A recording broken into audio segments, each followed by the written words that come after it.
пожалуйста, откройте 14-ю страницу. We have a case study called David. Наверное, даже 13-ю скорее.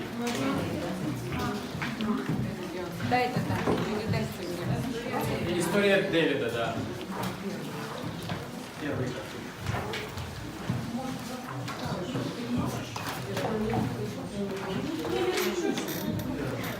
Now, obviously you're going to read David first. Вначале давайте прочитайте, пожалуйста, историю Давида. And then you're going to identify А потом нужно будет определить anything that has to do with a sensory issue for David. есть ли у него какие-то основы, то есть все, что в Дэвиде связано с особенностями сенсорного восприятия. So you're going to go through it and identify auditory, visual, tactile. То есть мы читаем историю, а потом пытаемся отметить все, что связано с визуальным восприятием, тактильным. You remember the checklist. Помните тот опросник, который у нас на предыдущей странице? They were numbered 1, 2, 3, 4, 5, 6, 7, 8. 1, 2, 3, 4, 5, 6, 7, 8. Group 1, you are going to check for 1 and 8. Первая группа, вы занимаетесь первым и 8 чувствами. Group 2, you're going to check for 2 and 7. У вас вторая группа, 2 и 7 чувство. You're going to check for 3 and 6. У вас 3 и 6 чувство.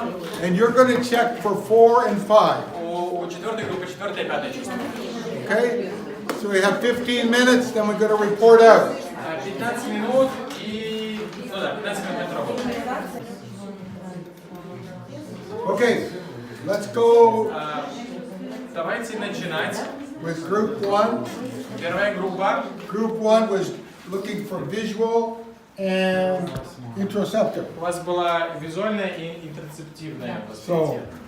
and we're looking at David on page 14 and 15. И смотрим на историю Дэвида на 13 странице. Can you give me some examples Можете ли вы привести примеры of those? ваших особенностей восприятия 1 и 8? Первому он все укладывает вечером и систематически использует все, что хотел. Когда готовится к школе,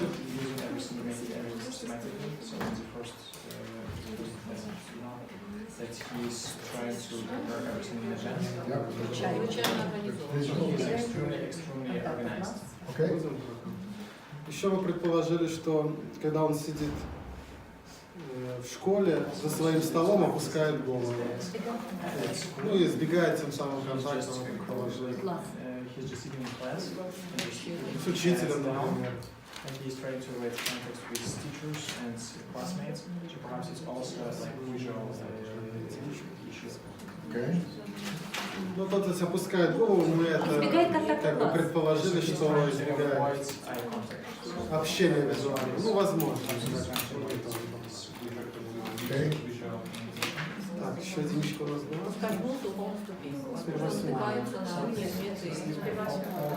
Это первое. Ну, еще теория. Okay. So it also might be issues. Okay, how about proprioceptive? Что с пропри или интерцепцией? Нет, 8. 8 у нас, что он часто встает попить воды ночью. Okay. И возможно гамбургер. И возможно, да. Когда он кушал гамбургер, его вырвало, и он сказал, что ему причинила боль во рту. Боль во рту.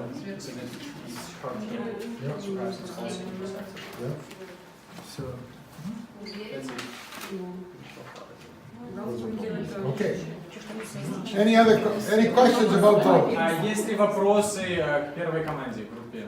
Okay, let's go to 2. Тогда вторая команда. You were talking about auditory and proprioceptive. У вас звуковой и проприоцептивный. Okay. Ну, мы определили, вот когда он не любит будильник по утрам, и эпизод, когда он уснул, и объяснил, что он с детьми не играет, потому что он не слышит, не понимает, что хотят, во что они хотят играть. Yes? Да? А по 7-му мы определили, что там, где он едет в машине, опирается на дверь и на окно, то, беспокойство вызывает. Также, когда он не играет с детьми на площадке, а садится, вытягивает ноги. Потом, когда он пишет, сильно надавливает на бумаге, нервы появляются. Yes, very good. Он споткнулся, когда поднимался на горку по лестнице. Это эпизод и сломал руку, она плохо выглядела, поехали к доктору, был перелом, но он ощущения не понял, что у него. That could be, actually could be tactile as well. Some of the tactile. Yep, very good, thank you, okay. Let's go to group 3, which was doing. Не было видно, что Дэвиду больно после перелома. Следовательно, мы решили, что это тактильно. Okay, so as far as he didn't felt pain как from his arm, so we assume that it could also be issue with tactile. Yes, yes, could be. А что касается вестибулярной информации, это то, что он прислоняет голову к стеклу, это как будто делает то же самое, придерживает ее все время. Затем не может сидеть прямо, следовательно, ему тяжело сидеть. И когда никогда не сидит на ногах, а вытягивает ноги, то есть он пытается лечь, как будто бы лечь. Нет, все.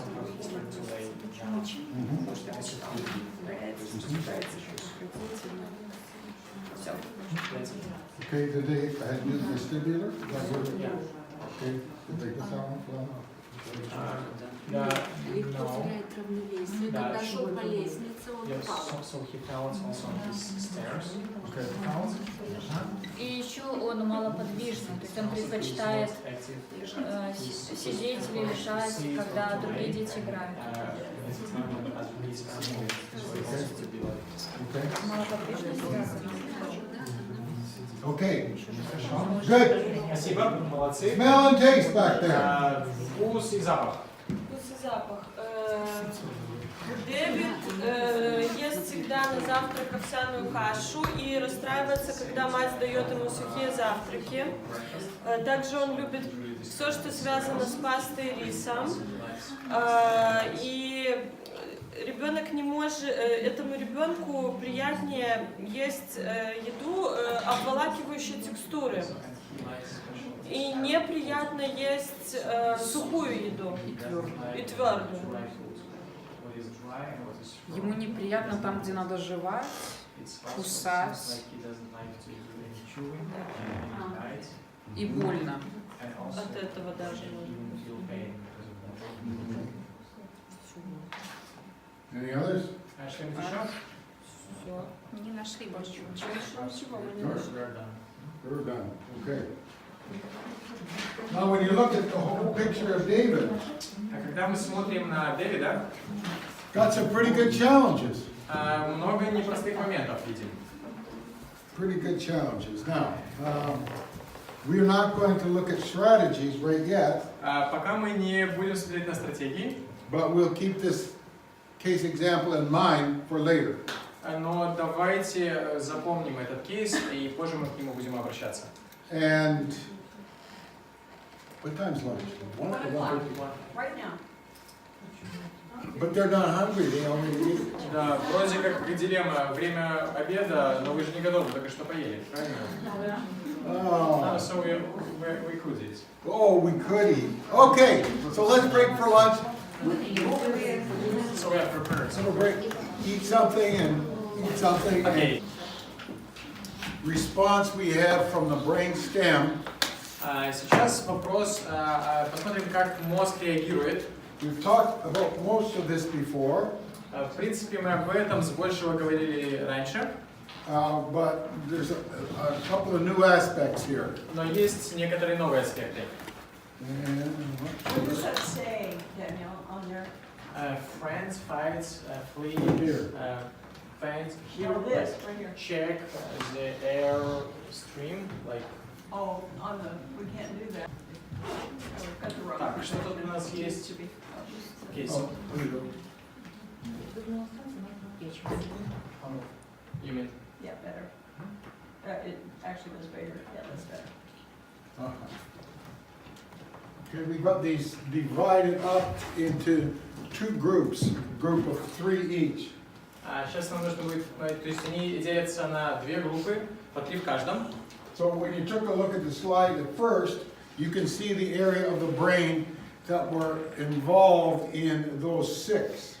И мы можем увидеть на изображении, какие части мозга отвечают за эти 6 типов реакций. But we want to divide them up into 2 groups of 3. Но они разбиваются на 2 тройки. So these particular 3 are what we refer to as active То responses. есть первые 3 это активные реакции или средства защиты. And the freeze, flop, and faint are passive И responses, ступор, defenses. точнее, и обморок это пассивные средства защиты. And the one that we haven't talked about before is this one at the top, which is called friend. Верхняя реакция называется друг. How can, when you're threatened, how can you respond? What does that mean? You're responding as a friend. Что имеется в виду? Ну, вопрос. Если вы напуганы, что такое реакция друг? So you're trying to approach the source of fear, treat him like a friend. Yeah, Very good. that's very good. Хорошо, очень хорошо, правильно? We see that. Замечательно просто. We see that in cases where someone, for example, has been kidnapped, Например, такое бывает при похищениях людей. and they decide it's a better strategy than fighting is to try to be friends with my kidnapper. И человек, которого похитили, думает, что чем бороться, наверное, лучше и эффективнее будет подружиться с тем, кто тебя, ну, сблизиться, подружиться с тем, кто тебя Maybe this похитил. person won't hurt me if I'm nice. Возможно, этот человек не причинит мне вреда, если я буду к нему дружелюбен. Someone threatens you with a knife or a gun and wants to take your purse. Кто-то угрожает вам ножом или пистолетом и пытается забрать вашу сумочку. I mean, we have these other options. We could fight and so on. Мы можем, есть варианты, что делать. Мы можем сражаться или что-то подобное делать. But I can simply say, no problem. You can have my purse. Но тоже могу сказать, типа, вообще без проблем, забирай, Just don't пожалуйста. hurt me. But here it is. По возможности меня не калечь и забирай сумочку. There's no money, but you can have it. Так, денег там, в общем-то, нет, но можешь забирать на Because I здоровье. try to be friendly so that you won't hurt me. То есть я пытаюсь быть вроде как дружелюбным, да, чтобы вы не причинили But вреда. that's an active response. Но это активные типы реакций. It's you trying to reduce the damage or reduce the threat by becoming friendly with the person that's threatening you. Поэтому мы пытаемся уменьшить тот, ну, негативное влияние человека, который нам угрожает. Make sense? Понятно. So when you had that nice snake on the ground, Поэтому, когда перед вами милая змея лежит, nice snake. милая Oh, змейка, don't bite me, да, snake. не кусай меня, я буду тебя Yeah. гладить, а ты не We're going to кусайся. be your friend. Мы подружимся с тобой. Нет? Нет? Oh, okay. All right. Any question about any of these? Есть ли вопросы по этим пунктам? We just want, we've talked about them before, I just want to divide them into 2 categories. One's where, as a victim, we are very active, and the other, we're very passive. То есть, по большому счету, будучи жертвой, мы можем быть или очень активными, или очень пассивными. То есть вопросов нет, да? Okay, no questions. Okay. All right. All right. Go. There. Stress response. Okay, great. Okay, we've really talked about a lot of this already. В принципе, кое-что из этого мы уже обсуждали. And what we're looking at here is we're looking at a real process that often our kids experience, even when they're having a sensory challenge. И сейчас мы видим то, с чем сталкиваются дети в том числе, когда имеют какие-то проблемы с сенсорным восприятием. So, for example, if they're being forced to eat something like we talked about earlier that Sasha really didn't like, if that would happen, Например, если ребенка заставляют есть то, что ему не нравится, как вот в That's a примере Саши threat мы to раньше the child. разговаривали, that's a threat to them. это угроза, ребенок воспринимает это как угрозу. And remember what happens when there's a threat. There are stress hormones that are released. Those are those excitatory hormones we talked about И in the cycle of trust. помните, что происходит, выделяются гормоны стресса. And then what Lynn just talked about, kids then revert to their brain stem, the back of their brain. И то, о чем говорил Лин, что в таком случае реакция части, отвечающей за защиту, That survival part. Часть выживания. And we see some of those, any one of those 6 or more, maybe one or more of them. И мы видим некоторые характеристики этого, то есть несколько реакций, может быть, одна или больше. The brain actually responds. It is the response pathway that just lights up for the child. То есть для ребенка есть несколько способов реакции. They're always on alert for danger. Всегда и ребенок бывает готов к какой-то угрозе. And when that threat is perceived, that sensory challenge comes forth. И когда эта угроза продолжается, сенсорное восприятие реагирует. Just flooded with those stress hormones. Дети просто перегружены этими стрессовыми гормонами. What happens here in the prefrontal cortex? Что с нами происходит с лобными долями? Absolutely bypasses it. Да, то есть они не Totally отключаются. So what we want to recognize is that in working with our kids, Поэтому в работе с нашими детьми that even sensory items нам нужно понимать, что даже какие-то сенсорные объекты bring forth these behaviors. Могут поддерживать эту схему, усиливать ее. They become startled, like, you know, something that comes into their environment that's a challenge for them. They can have trouble concentrating on things we're asking them to do. То есть дети могут легко пугаться, у них могут быть проблемы с концентрацией. We can see aggression, withdrawal, or inattentiveness. Мы можем наблюдать невнимательность или вспышки агрессии. And here's an interesting one: self-harm. И тоже ребенок наносит вред сам себе. We've already talked about sleep problems, Проблемы со regression, сном, регрессия в развитии and we've talked about the risky behavior. и рискованное поведение. Now, I want you to think about this. This is trauma of the brain and behaviors, tying it together with those emergency response pathways. И хочется, чтобы вы подумали, тут совмещаются травма, мозг и поведение в одно. When we go back to this, it's talking about this again. Возвращаясь к этому, мы снова возвращаемся к этой же теме. The child who's on this trajectory. Ребенок, который находится на этой траектории, Why don't we understand it? но часто мы этого не замечаем. When we look at the child is giving us messages. That's really hard to read up there. Не просто это читать. Ребенок, когда мы наблюдаем за ребенком, ребенок посылает нам определенное послание. I won't go through all of them, but for example, the child is saying, "I don't like my hair brushed. Don't touch my head. I don't want my hair washed." Например, ребенок говорит: мне не нравится моя расческа, я не люблю мыть волосы, не трогайте мыть голову, не трогайте мои волосы. I'm a picky eater. Я привередливый едок, да. I hate being tickled or cuddled. Я ненавижу, когда меня щекочут. You know, don't pull me in close to you. I don't want to be there. Не обнимайте меня, не щекотите. And then maybe I always walk on my toes. Может быть, я всегда хожу только на носочках. I'm not good at riding a bike or doing things that I have to balance and like running and twirling and twisting and jumping rope. Я не люблю кататься на велосипеде, вообще мне нравится все связанное с балансированием. Там бегать, прыгать, скакать, раскачиваться на веревке. He's saying, I'm having trouble focusing. I can't stay focused. А этот мальчик говорит: а мне сложно концентрироваться на чем-то. He's saying, I chew on everything. Или я жую все. I have difficulty dressing myself. Мне трудно одеваться. And when I put my socks on, I'm very careful to get the seam right at my toes. А когда я одеваю носочки, очень стараюсь, чтобы шов шел прямо по пальцам. So you see, those are just messages, and we want to help our parents understand.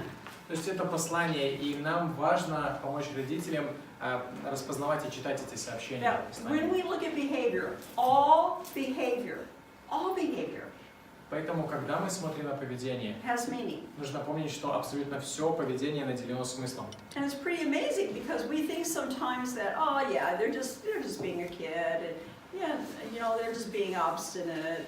И это замечательно, потому что иногда мы смотрим и думаем, ну нет, они просто дети, там, они просто не сдержанные. No, we need to be detectives Нет, нам нужно быть сыщиками, because all behavior has meaning. потому что в любом поведении скрывается смысл. And we want to pay attention because for sensory integration and processing, there are thresholds such as these. И нам нужно обращать внимание, потому что есть определенные проблемы, могут быть проблемы при обработке информации. Some children, we've talked about this a little bit, some children have high sensitivity and high arousal points for some things. Могут, да, то есть уровни восприятия могут отличаться. Есть дети, которые очень легко возбуждаются, очень чувствительные ко всему. And you read before the caveat that said sometimes they might have high arousal and the next time it doesn't bother them at all. При этом, помните, мы читали, что в один момент дети могут быть чрезмерно возбуждаемые, а на следующий день вообще никакой реакции на это. A lot of our kids, I mean, still have normal, what's normal arousal and normal, and that's optimal, of course. И у многих детей есть нормальный уровень возбуждаемости или нормальный, то есть And then some kids have real low sensitivity and a low level of arousal. Есть дети с низким уровнем возбуждаемости и низким уровнем чувствительности. And other kids are actually seeking sensory experiences. They want that high, they want that feeling that they get from some sensory processing issues. И есть дети, которые просто в постоянном поиске сенсорных ощущений, восприятий. Они хотят все больше и больше набирать этих ощущений. A low arousal, for example, of like pain. Let's say a child is pinched. Например, низкая возбуждаемость. Ребенка с низкой возбуждаемостью щипают. Doesn't hurt. А ему не больно. And pinch me harder. Still Он doesn't hurt. говорит, ну, ущипните меня сильнее, но все равно не больно. А укусите меня, не больно. So what it takes extreme amount of pain for the child to begin to feel it.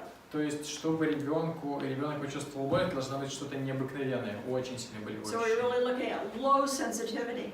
Поэтому тут мы видим низкую чувствительность. And I shared with you Jenny, a little girl who, if I go up to her and I even go like that, it hurts. И я, помните, рассказывала про девочку Женю, которая, если я просто прикоснусь, ей уже болит. High sensitivity.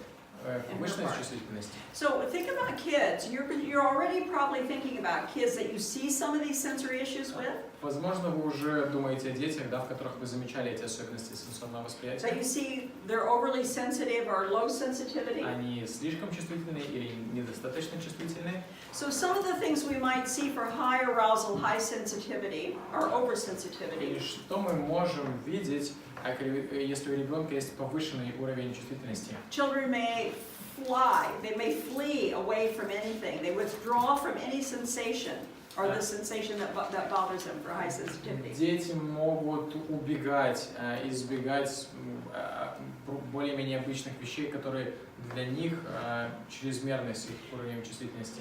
They can become very aggressive, very angry, very obstinate. Либо же дети могут становиться очень агрессивными, склонными к борьбе.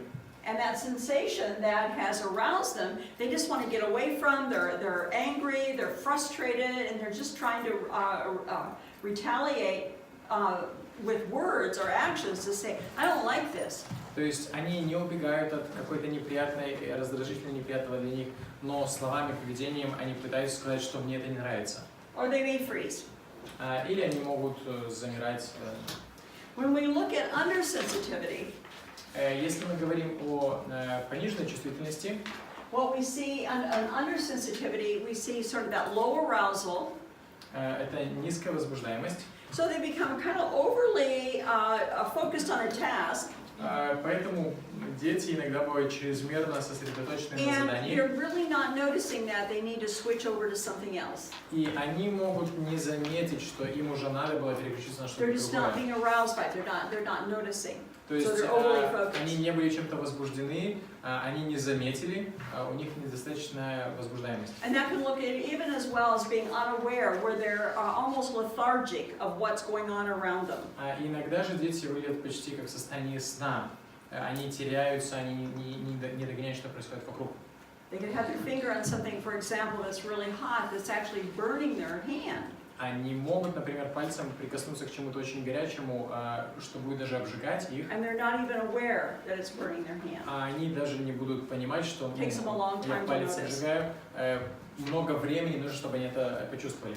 And sometimes we see them that there's with the seekers that they seek what seems to be an unusually large or long duration of a particular stimulus. И в случае с детьми, которые склонны искать, они очень часто ищут что-то чрезмерное. То есть, например, что-то или большое по размеру, или длительное по продолжительности. Now, when we look at that, it's important for us to recognize that it is common that a child would maybe have one particular demonstration of a sensory challenge, and maybe the next day they wouldn't have that demonstration at all. So it's not that it's every day, everything is exactly the same. То есть нам нужно помнить, что у ребенка может быть сегодня такое проявление особенностей своего сенсорного восприятия, и на следующий день абсолютно не будет никаких проявлений. Да? То есть это не что-то постоянное, оно может появляться и исчезать, и видоизменяться. But our work with the family is to help them understand what is over-responsive, under-responsive. Но мы работаем с семьями и пытаемся научить их, что такое чрезмерная реакция, что такое недостаточная реакция. Talk to you. И чтобы семьи учились, Let's walk through it. Let's talk about it. Проговаривали это, разбирали ситуации. You know, if you take one little challenge a child has, Представьте себе один вызов, одну проблему, которая перед ребенком and it's стоит. frustrating to the parent, И она смущает родителей. they might be able to deal with it. Возможно, они с этим справятся. You add another little challenge, Появляется еще один вызов, еще одна проблема. and another little challenge, Еще одна небольшая and проблема. another little challenge. Еще небольшая проблема. And what you have is you have such a weight on the parent that just is like the lady that just simply lost sight of the warning signs. В итоге получается такая нагрузка на человека, что, помните, там изображение было женщины, да, то есть она уже не может прямо идти, она ее к земле придавливает этот вес. And what we have is we have our adoptive parents coming back to us and says, I can't do this anymore. И в итоге к нам приходят приемные родители и говорят, все, больше мы не можем выносить So это. let's help them to know. We want to know about the little challenges. Поэтому давайте мы попытаемся донести до родителей послание, что нам важно знать маленькие проблемы ваши. Let us help you find meaning to the behavior and what is the underlying need for this child. Давайте мы поможем вам понять, что лежит в основании этого поведения, какая нереализованная потребность. And how do we always examine some of the behaviors also through the lens of sensory processing and sensory integration. И также, как мы будем учиться всегда делать, мы попытаемся воспринять эту особенность, пропустить ее, по крайней мере, через призму сенсорного Are there any восприятия. questions? Есть ли вопросы, Comments? замечания, комментарии? Well, you know what you're going to have to do next. Знаете, что Gotta будете work. Gotta work. что мы будем делать следующим? So, She's always nice to you, I make you work. Мы будем работать. Yes. Заметили, да, всегда Very Руби good. вам чем-нибудь приятное делает, а я заставляю вас работать. ho-ho. Oh, I'm the mean guy. Да, я тут плохиш в этой компании. Okay. It says here next that we're going to do. No, it doesn't. Oh, that was that one. Keep going. Keep going. Yes, just question. Вот эти такие нарушения, они могут быть у обычного ребенка при каких-то заболеваниях, может быть, So, could some just normal kids, из биологической семьи, ну обычно, не приемного. so just biological kids from normal family, could he or she experience the same, like because of some Yeah. sickness or? Это Not может even быть because после of the травмы sickness. или болезни. Сложные роды, например. So what Нет, could cause such disorder, like for normal kids? Okay, who's let's just look at biological? A disorder can be caused by, we know, first of all, we don't know fully what causes sensory processing disorder. Опять же, к сожалению, мы не знаем в полной мере, что вызывает расстройство сенсорного We восприятия. also know that trauma impacts sensory issues. Также нам известно, что травма влияет на сенсорное восприятие. So all kinds of things related to birth, we talked about that already, could impact that as well. То есть все, что связано с рождением, может оказывать влияние. But let me share one thing with you. My sister has sensory processing challenges, big time. Но у моей сестры продолжительное время были проблемы с сенсорным восприятием. But she does not have sensory processing disorder. Но у нее нет расстройства сенсорного She has a восприятия. major challenge. У нее есть вызовы, проблемы. She has a couple of them. I'll tell you what it is in a minute. Скоро вам расскажу, какие. And she's learned to manage it. И она научилась с ними справляться. Okay? I'm going to tell you how. So when she goes to sleep at night, when she goes to bed, Например, когда она кладется спать, she has great difficulty sleeping if she doesn't have something heavy laying on top of her, like a heavy blanket. ей тяжело заснуть, если трудно заснуть, если на ней не лежит что-то тяжелое, например, тяжелое одеяло. Okay? So when she was little growing up, we had great big quilts. Our house was cold, so it was easy to have heavy blankets. То есть у нас дома, когда она была маленькой, была куча всяких покрывал. But as an adult, she doesn't like wool. Но, будучи взрослой, она, например, не любит шерсть. And blankets are pretty light. А одеяла другие, как правило, легкие. So what she's discovered is if she has a weighted blanket, a blanket that's specially made with weights in it, she can sleep good. И она заметила, что если у нее есть покрывала, есть утяжеленные покрывала, которые специально делаются с дополнительным весом, что по таким покрывалам она может спать. Are you with me so far?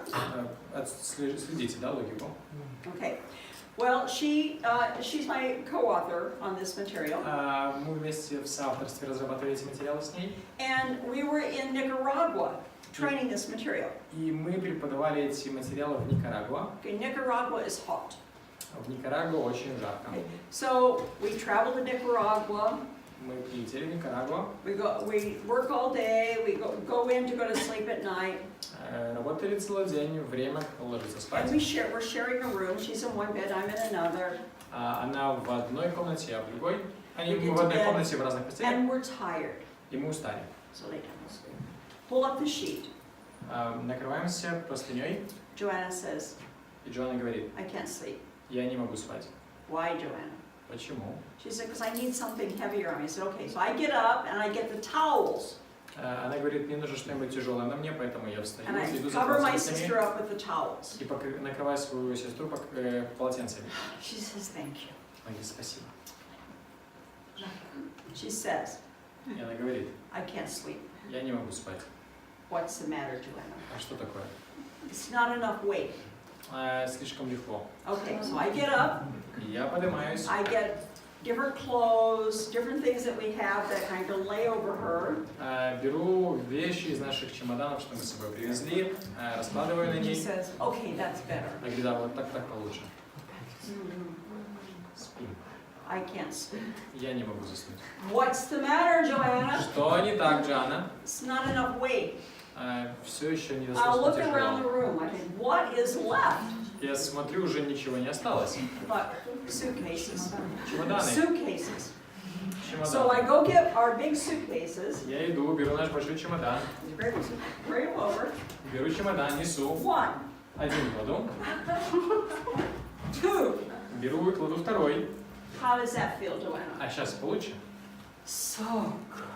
Очень хорошо. I said, good. Go to sleep. Хорошо, давай засыпай. And she went to sleep. I thought, how does she sleep all there all night with suitcases sitting on? But she needed that. You see, a sensory processing challenge. Она заснула, хотя я думала, да как ты можешь спать? На тебя столько всего навалено. У нее особенности сенсорного восприятия. And this is answering your question, Diana. Yes, То we есть can вопрос have those вопрос, да, challenges. у разных детей могут быть эти And if she had особенности. been a child, Вот не было, а потом So, but проявились. can they appear just like there were none of them, and just suddenly some issues appeared? yeah, oh yeah, they can appear at any time in life. Да, на любом этапе жизни они могут Any появляться. time in life, exactly. Можно вопрос? Yes. У меня два вопроса.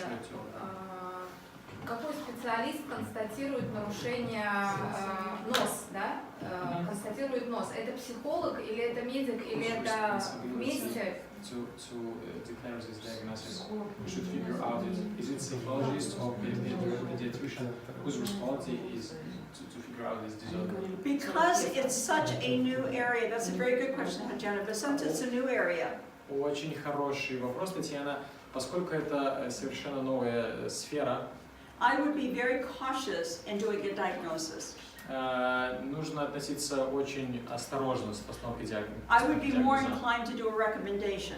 Скорее бы я давал какие-то советы, рекомендации, а не ставил With диагноз. using terminology such, let's try this because it seems like it might be sensory challenging to the child.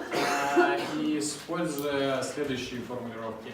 Давайте попробуем это, потому что это немного похоже на сложности сенсорного восприятия. But beyond that, talk to your pediatricians. Но также можно поговорить с педиатром. What do they have that's available Видео for сначала, diagnosis? обратитесь к педиатру. Because Да, there was a поэтому video suggestion to Yeah. Или как психолог.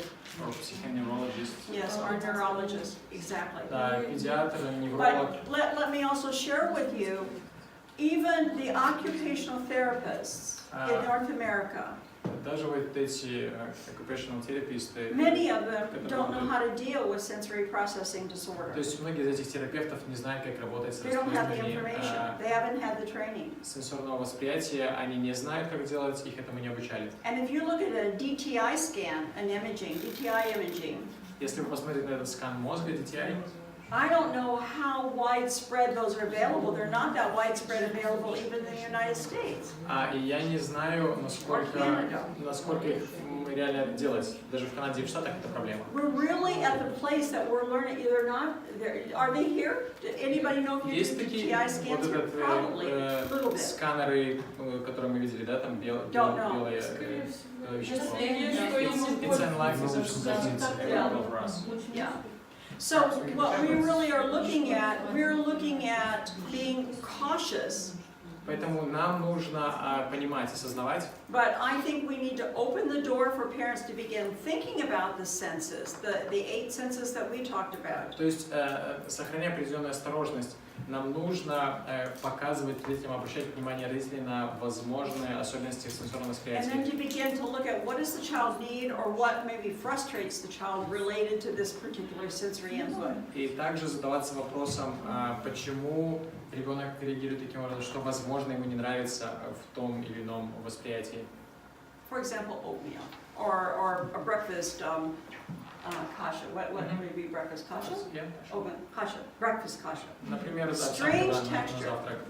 Очень странная текстура у нее бывает. And so, you know, it's really easy to help a parent say, if a child's spitting that out, what is going on? It might be a sensory issue. Doesn't like the texture. Поэтому, если ребенок, например, выплевывает овсянку, то родителям, возможно, стоит задуматься, нет ли тут сенсорных особенностей восприятия. What's the meaning behind the behavior? Опять же, какой смысл стоит за поведением? And so, any other questions? You have 2 questions, Satya? Это уже 2, да, вопроса или Нет, еще второй. Может ли нос привести к определенным фобиям человека? Can these kinds of disorders lead to some sort of phobias? So can it be like reason for phobias? That's a very interesting question. Where's the defining line between sensory processing disorder and a phobia? I don't know the answer to that. Интересный вопрос, да, то есть, другими словами, где эта линия между расстройством сенсорного восприятия и фобией? Скажу честно, я не знаю ответ на вопрос. Let me just tell you my own experience. There are certain sights and textures that I avoid really a lot. Скажем так, в моем случае есть определенные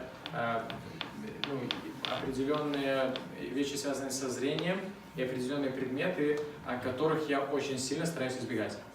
And they, if I see that on an image, I'm really feel nauseous right away. И даже если их увижу на картинке, меня начинает подташнивать. I think if I had to look at that a lot, I would become more phobic against it. И у меня ощущение, что если But I я don't буду know. больше смотреть на вот это что-то неприятное мне, то у меня разовьется фобия. But right No, я now, не знаю. I know sensory-wise, by seeing it, or if I would have to touch it, I just avoid anything that's like that. Но могу сказать, что сейчас я избегаю, что бы то ни было похоже на это, не смотреть, не трогать. I don't know, and what it is, it would be like, if all of these were, like little, I don't even know how to explain it, but it has to do with lots of little things all together and clumped together that would almost look like they could be soft bugs. I don't know how to explain it. С But it's awful. положительного, вы не знаю, как на английском объяснить.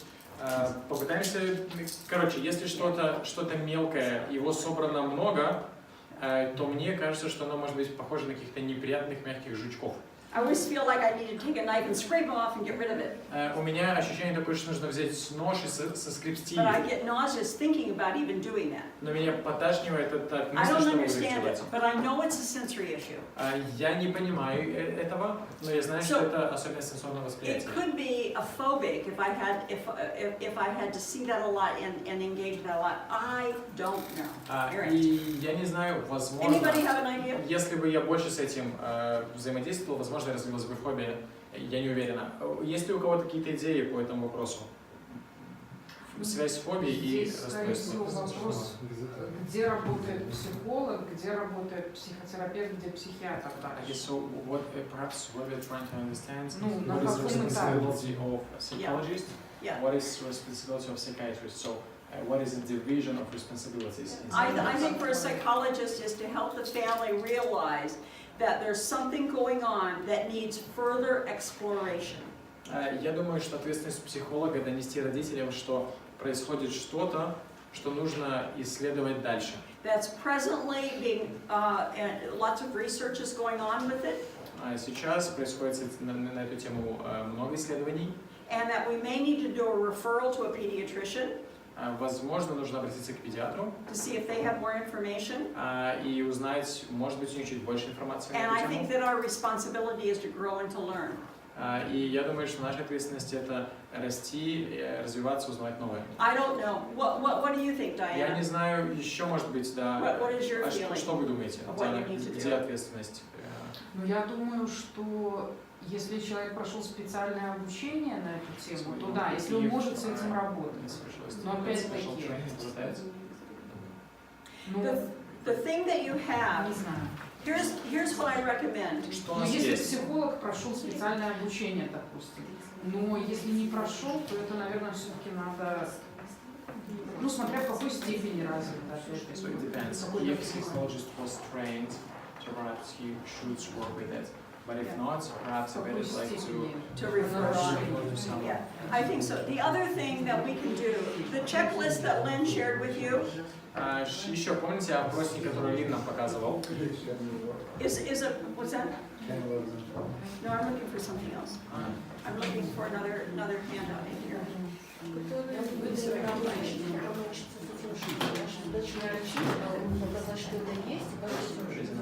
It's not just to treat it, to fix it, but just to each person can do this. I think so. Are these the sensory checklists from? Sure, so like live into worlds of sensory information. Yeah. So take the information you're given. Take what you have, because we're all learning together, and it's growing daily.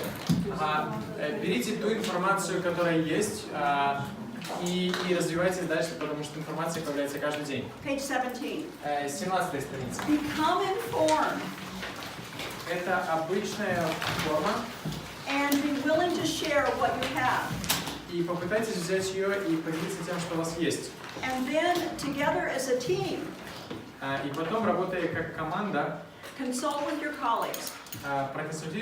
проконсультируйтесь со своими So коллегами. these are not diagnostic tools.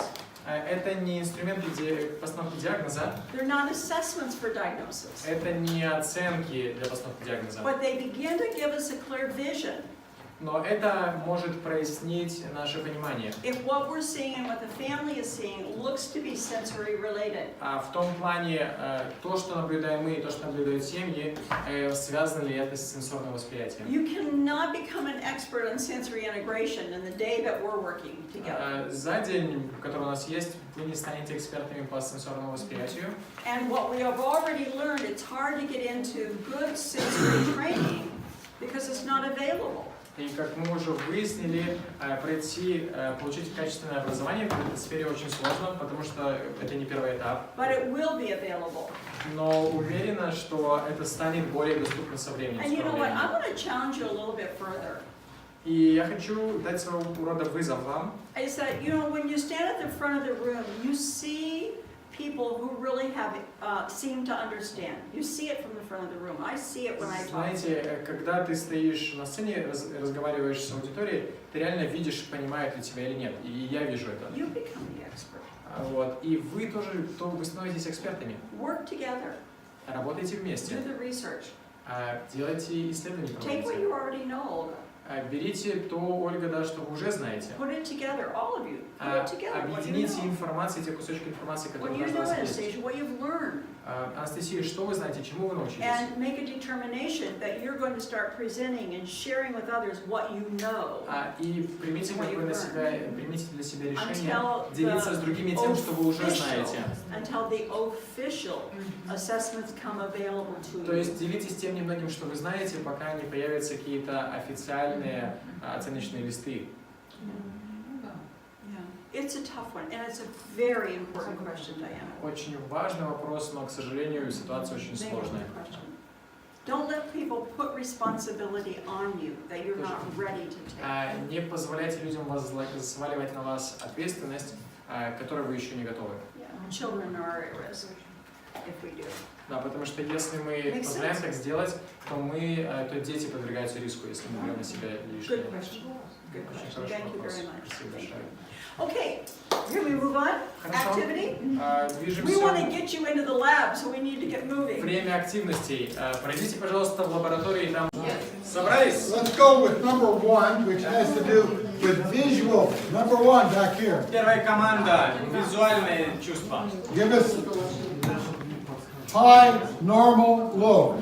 Высокая чувствительность, нормальная и низкая. Just give us one example of each, just one. Пока по одному примеру каждого из трех.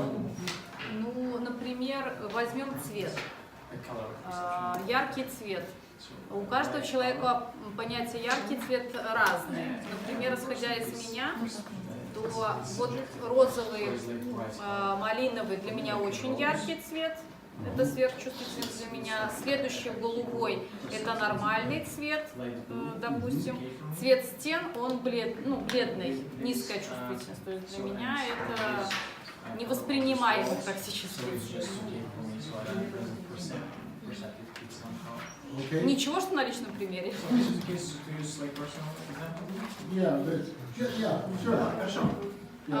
Также возьмем свет, восприятие света. Например, утро нормально, там это естественное такое. Если полдень берем, это яркий свет солнца, если летом, летний день. И вечер, допустим, ближе к ночи в 11, это темно. Для кого-то это норма, для меня это темно. Хочется больше. Также, например, если по чувствительности брать восприятие вот с компьютеров или телефонов, я читать не могу, я быстро устаю. Мне нужен книга, источник, печатный источник для изучения материалов.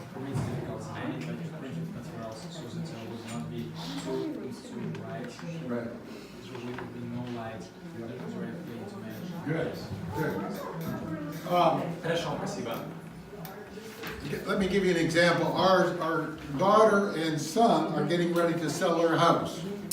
Пример можно. Наши дочь и сын собираются продавать дом. So they painted it inside.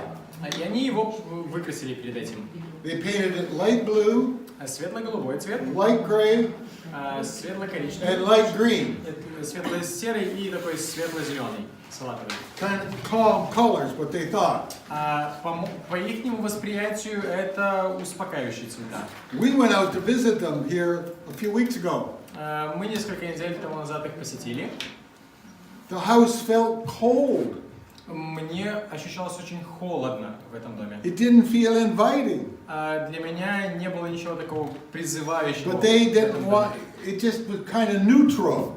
Для меня это как бы, ну, такое очень... Для них это нейтрально. But we felt that, you know, if people want to buy your house, they want a house that was going to feel warm. А по нашему восприятию, если люди будут покупать ваш дом, наверное, хочется ощущать тут теплоту какую-то. Some people might like light gray, light blue, light green. Возможно, кому-то голубой, салатовый, ну, такой светло-зеленый и светло-серый нравится. But to us, earth tones like brown, light brown. Но на наше восприятие более темный цвет, например, светло-коричневый. Or a creamy yellow. И такой кремово-желтый. Would feel a lot warmer. Для нас это намного более теплое ощущение. So you're trying to guess.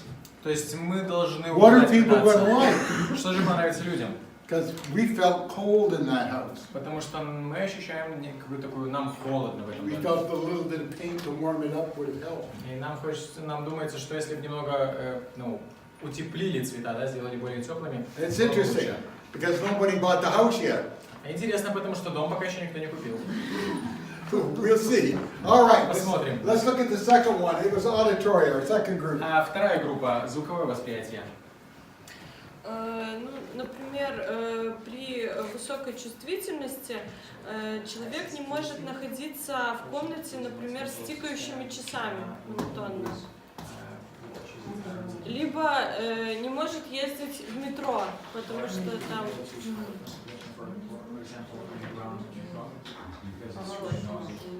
С нормальной чувствительностью человек спокойно реагирует на будильник. Ну, ему не хочется вставать, но он не нервничает сильно из-за этого.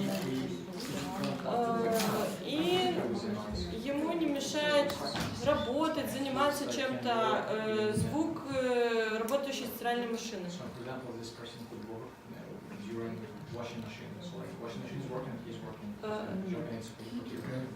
При низкой чувствительности человек может не понимать, из какой комнаты его зовут.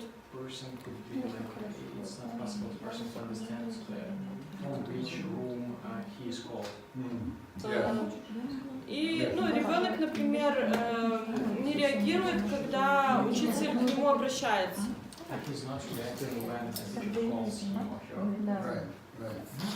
That's good.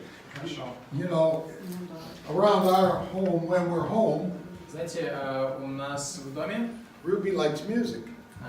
Руби любит слушать музыку. You might have figured that out because when you come in the morning, she often has music playing. Может быть, вы заметили, когда утром приходите, Руби иногда включает музыку. She likes music in the bedroom. Ей нравится, что музыка в She спальне likes играла. music in the living room. Ей нравится, чтобы музыка играла в She likes гостиной. music in the office. Ей нравится, чтобы в кабинете играла музыка. When I work, Когда я работаю, when I'm writing, когда я пишу что-то, and I have to concentrate, и мне нужно сфокусироваться, I don't want any noise. мне, ну, любой звук мешает. She said, oh, well, just don't listen to the music. Она говорит, так ты не слушай музыку. Нет, doesn't work that way. Не, у меня так не работает. So, we have to share an office. А у нас кабинет рабочий общий. So we have to learn how to compromise. Поэтому нам нужно учиться идти на компромиссы. Because you see, we have both learned how we have to work with a sensory processing challenge. И нам нужно учиться понимать сенсорные сложности и вызовы друг друга. It may be a challenge, but we recognize it, and if we can do something, Возможно, это вызов своего рода, но мы его осознаем и можем что-то с ним сделать. I can put on my headphones, Я могу одеть наушники, noise canceling, беру уши, and the music goes away, и музыка выключается. and I can work. Я могу работать. See, we learn how to, То есть мы учимся. and then we want to be able to do that with our children. Okay, the next one И с детьми тоже was нужно учиться. tactile. тактильный у вас, да? Высокая чувствительность. Подросток избегает объятий со своими друзьями во время прощания и приветствия, хотя это принято в подростковой среде.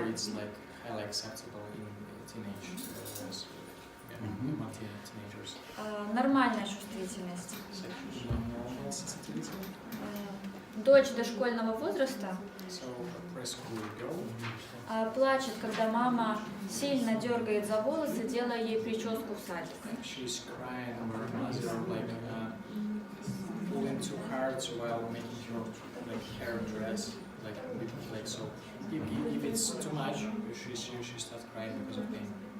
И низкая чувствительность. Также маленький малыш не плачет, когда его кусают другие дети. Например, во время ссоры в песочнице.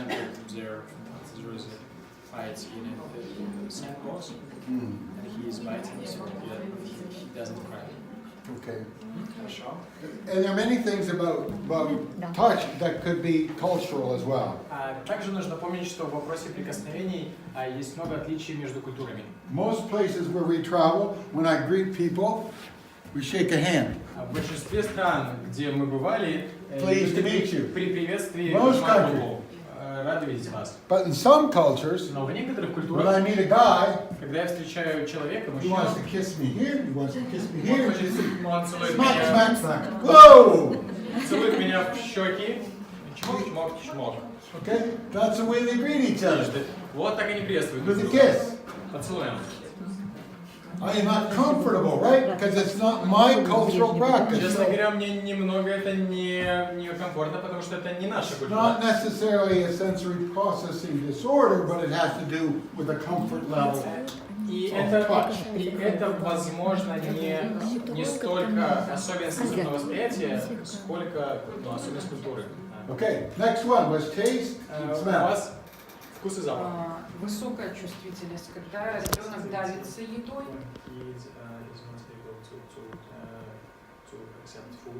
давится едой, не может жевать. Или, например, не любит чистить зубы, щетку зубную избегает этого.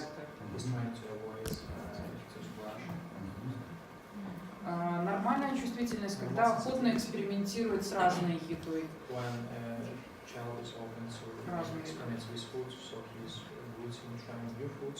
Или обонятельно используют ароматизаторы, например, разные, пользуются в доме.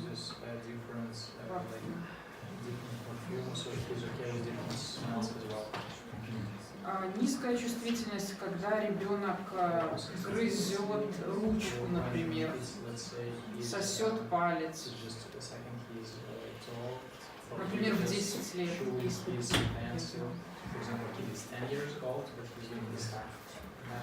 Когда не замечает запахи, которые замечают другие. Например, запах дыма в квартире или там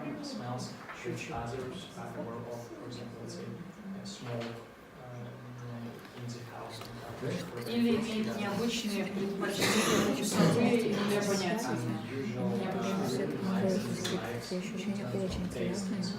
Да, еще больше не сосет. Ну да, сосет, да. То есть нам All right, next one. Вестибулярные чувства. Нормально, конечно, ребенок любит кататься на велосипеде, ролики, он себя чувствует комфортно, удобно, экспериментирует, там коньки, ролики, велосипед, держит хорошо, ему это нравится.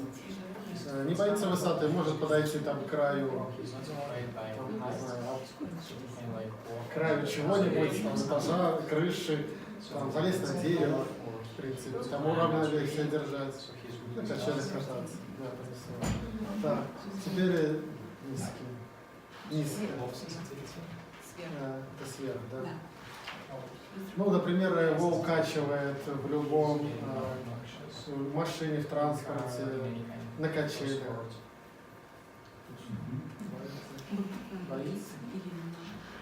Боится ли, не может прыгать на батуте, боится высоты, боится подойти к окну, его сразу по мосту пройти. тоже, ну да, я про себя говорю. Низкая чувствительность. Любят экстремальные виды, например, американские горки. Себя чувствуют комфортно. Любят лазить по деревьям, так вот, повыше забраться, там, чем сложнее, тем лучше. Вот я еще предполагаю скалолазание. Тоже там.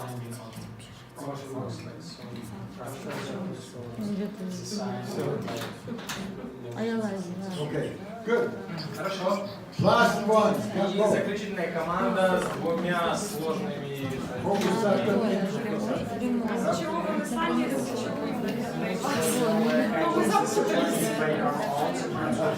Она идет как-то сюда, она вот так. 6 проприоцептивных чувствах. Мы однозначно поняли, что нормальная реакция — это когда человек хорошо ориентируется в пространстве и хорошо скоординированные движения имеет. То есть он умеет все хорошо делать. Да. Тогда получается, если у него низкая чувствительность, следовательно, он, наверное, будет ударяться обо все. Да. А если высокая чувствительность, значит, он будет пробовать все обходить, всего сторониться. Так? Да? Ура!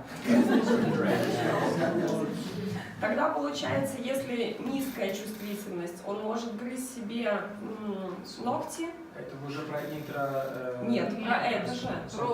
Да, второй пример.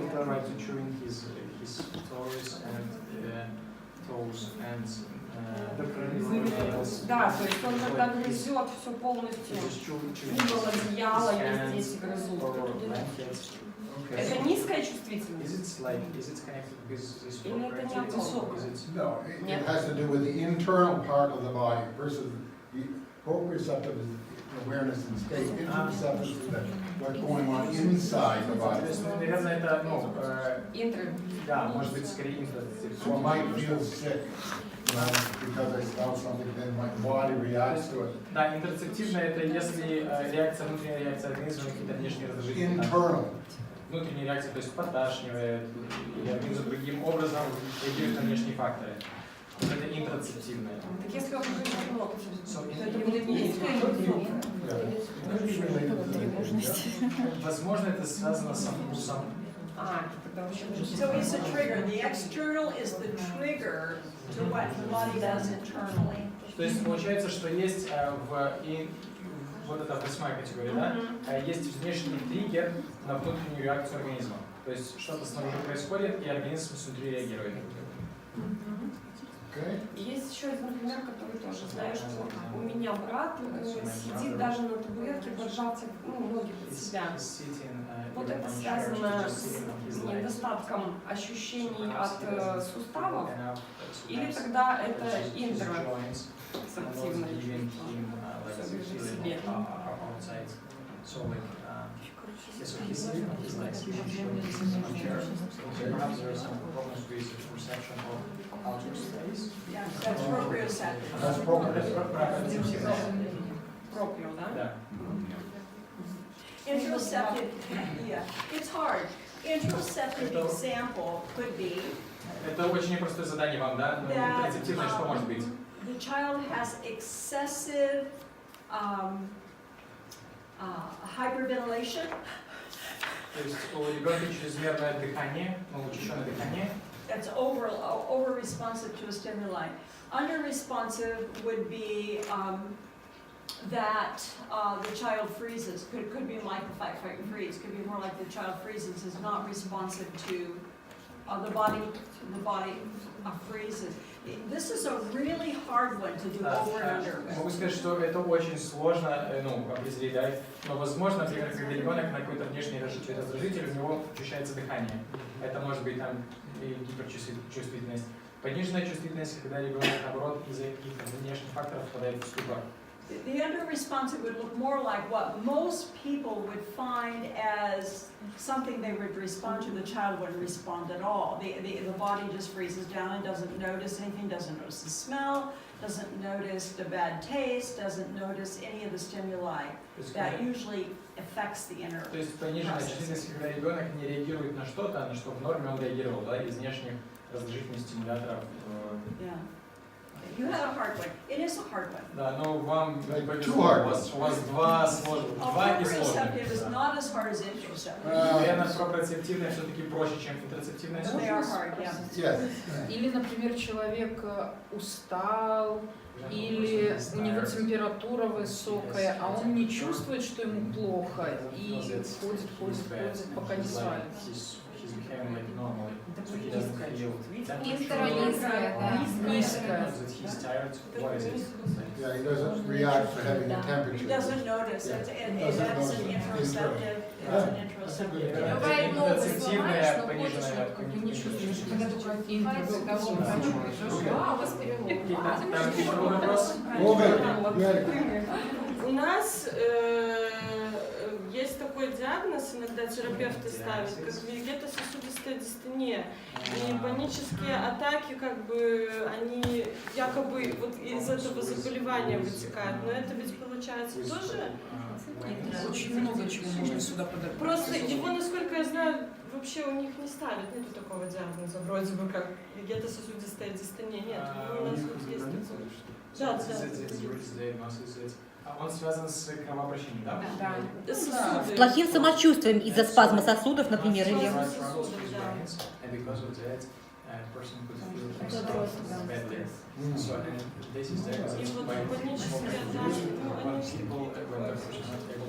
Скачки давления.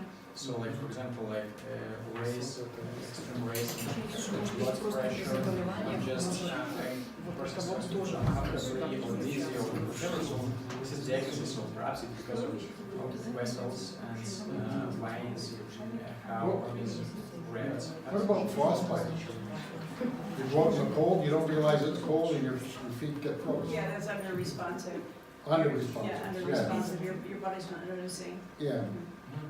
Like, if you go out and it's very cold. Например, еще про интерцептивный реакт. Выходите на улицу, слишком холодно. -10. Минус 10. And you don't realize your feet are getting cold. А вы не понимаете, что ваши ноги мерзнут. And you can get frostbite. And I think it's important to recognize that there can be more than one for the same thing that's happening. Yeah. Frostbite can be more than one. It's not just necessarily just interoceptive. То есть вопрос в том, что нужно понимать, что иногда один факт, у него может быть несколько объяснений. Да? То есть, например, если вы не чувствуете холода и ноги замерзают, это может быть вот это интерцептивное восприятие, но могут быть и другие объяснения. But it could be because I didn't realize I was cold. Да, но возможно, потому что я не осознавал, что холодно. А вот такой вопрос насчет холода. Вот зимой у многих дети, и если вы их отпускаете на горку, да, вот они же катаются, их домой загоняешь, раздеваешь, они все ледяные. Они все промокшие, но они не чувствуют, им нормально, их бы еще выпустил, они бы и дальше бы пошли кататься. Это получается от того, что состояние у них адреналина, что они играют, это вот переохлаждение. There could be more than one reason. It could be interoceptive or issue, but it could be because they're just excited. Да, причин может быть много, одна из них это может быть особенности интерцептивного восприятия, но возможно, да, что они просто настолько увлечены. They're just having too much fun. Да, просто им слишком хорошо. And they can just pretend they're not cold. Да, и они делают вид, не обращают внимания на то, что им холодно.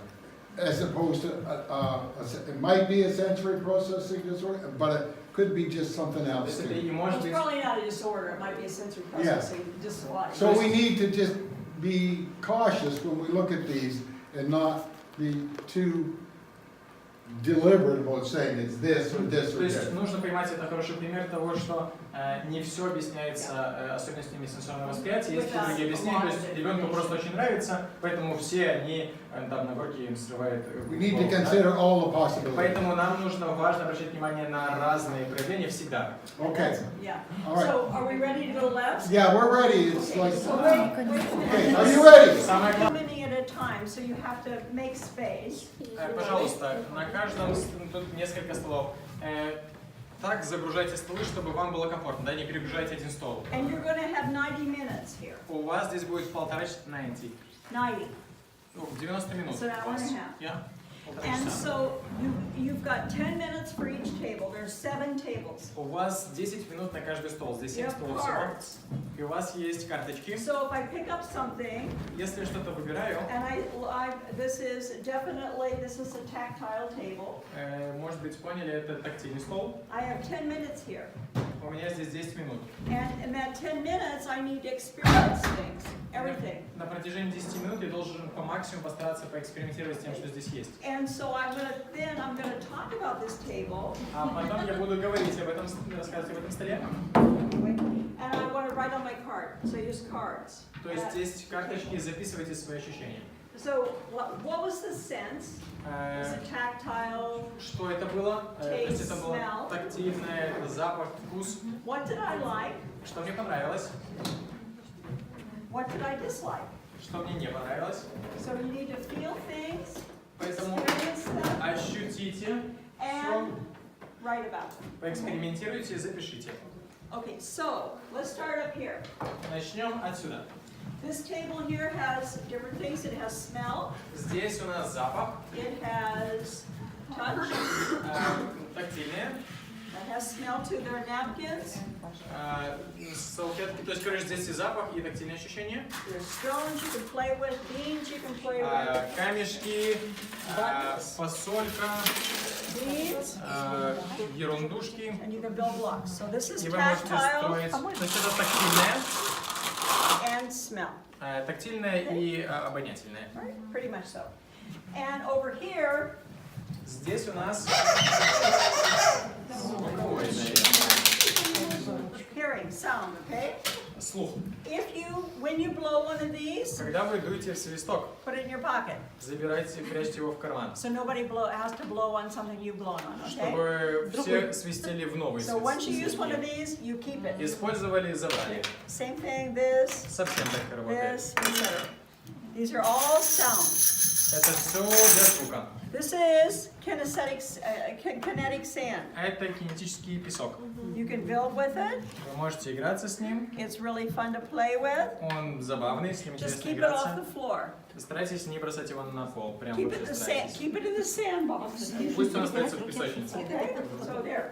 Over here, Здесь у нас you need to touch everything and play with everything. нужно все потрогать и совсем поиграться. Okay? So you need to smear it, play with it. Нужно поиграться с пенкой. There are napkins there. Здесь салфетки. Daniel will be here to keep refilling it. Я буду отвечать за бритву, как вы поняли. И старайтесь не смешивать, чтобы сюда не залетело, но я буду смотреть. Вот здесь много интересного.